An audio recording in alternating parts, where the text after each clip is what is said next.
افغانستان کے Bagram air base میں ایسا کیا ہے کہ ڈونلڈ ٹرمپ ہر حد تک جانے کے لیے تیار؟ یہ بیس صرف ایک زمین کا ٹکڑا نہیں بلکہ دو سپر پاورز کی خاموش جنگ کا مرکز بن سکتا ہے، اور اس انٹرسٹ کے پیچھے نن ادر دن ہمارا چھوٹا سا ملک پاکستان ہے۔ ڈونلڈ ٹرمپ کہتے ہیں کہ امریکہ کا اس بیس سے نکلنا سب سے بڑی اسٹریٹجک غلطی تھی۔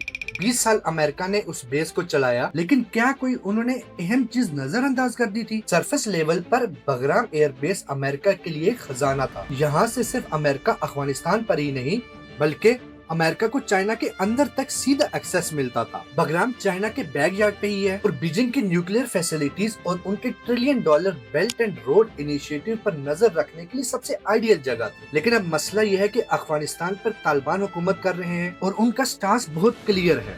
وہ اپنی زمین پر کسی بھی فورن ملٹری کی واپسی کو قبول نہیں کریں گے، اور یہ امریکہ کے لیے سب سے بڑا چیلنج ہے۔ مگر چائنا نے بھی کوئی کچی گولیاں نہیں کھیلی ہیں۔ ریومرز چلے تھے کہ چائنا بگرام کو اپنے کنٹرول میں لے لے گا، لیکن بیجنگ کا اصل فوکس ملٹری نہیں بلکہ افغانستان کے نیچرل ریسورسز پر ہے، جو گلوبل ٹیکنالوجی کا فیوچر طے کریں گے۔ لیکن بگرام کی کہانی صرف چائنا تک محدود نہیں ہے۔ اصل وجہ بگرام کی ڈائریکٹ پراکسیمیٹی پاکستان سے ہے، اور یہاں سے ہی اسرائیل کے انٹرسٹ سامنے آتے ہیں۔ سعودی اور پاکستان کے درمیان جو ڈیفنس معاہدہ ہوا ہے، اس نے پورے ریجن کی ڈائنامکس کو بدل کے رکھ دیا ہے۔ اس معاہدے کی وجہ سے پاکستان مڈل ایسٹ کی فرنٹ لائن شیلڈ بن کے ابھرا ہے، اسرائیل اور اس کے ایکسپینشنسٹ ایمبیشنز کے خلاف۔ اس کی وجہ سے گلف میں اسرائیل کی نیوکلیئر مونوپولی کا دور ختم ہو رہا ہے۔ جیسے یہ پاور شفٹ ہوا، امریکہ کا بگرام ایئر بیس کو واپس مانگنا صاف ظاہر کرتا ہے کہ دال میں کچھ کالا ہے۔ ان امریکن رن بگرام بیس دراصل اسرائیل کے لیے ایک فارورڈ آپریٹنگ بیس بن جائے گا، ایک منی اسرائیل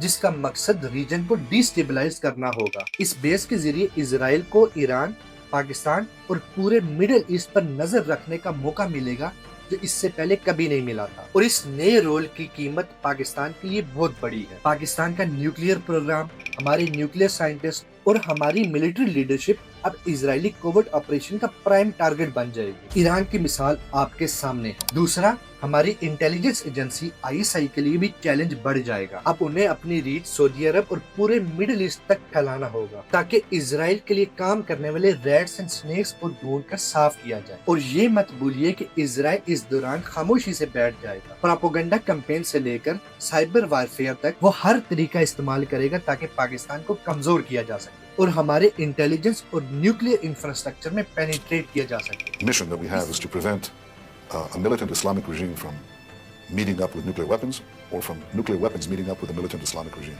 The first is called Iran, the second is called Pakistan.